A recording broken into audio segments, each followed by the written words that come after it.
আজকে আমরা এইখানে কফি চাষ করছি, তাই এখন কফিগুলো রান্না করার জন্য তুলে নেব। এই কফিটা অনেক বড় হয়েছে, যেই তুলে দেখুন কত বড় হয়েছে কফিগুলো। পাতাগুলো সব ছাড়িয়ে নিচ্ছি, সুন্দর করে কেটে নেব, তুলে নিচ্ছি। দেখুন কফিটা আমি সুন্দর করে ছুলে নিয়েছি, এখন সুন্দর করে এটাকে কেটে নেব।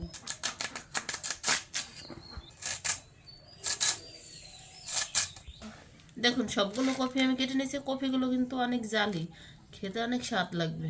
দেখুন মাছগুলো আমি ধুয়ে নিয়েছি। আজকে ওই কফি দিয়ে আর মাছ দিয়ে তরকারি রান্না করব। লবণ হলুদ মাখিয়ে নিচ্ছি, দিয়ে দিচ্ছি লবণ,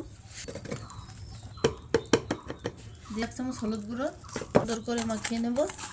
মাখানো হয়ে গেছে, লবণ বেটে দেবো, তাই কিছুটা জিরে ভেজে নিচ্ছি। জিরেটা আমার ভাজা হয়ে গেছে, তরকারিতে দেবার জন্য কড়াইটা আমার গরম হয়ে গেছে, দিয়ে দিচ্ছি সর্ষের তেল। এটা আমার গরম হয়ে গেছে, মাছগুলো সব দিয়ে দিচ্ছি।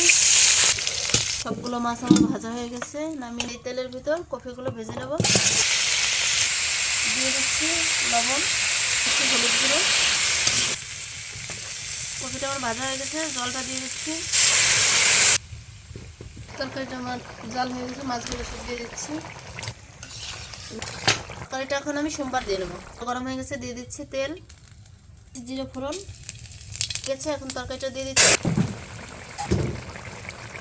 সেই ভাজা জিরেটা আমি বেটে নিয়েছি, এখন দিয়ে দিচ্ছি।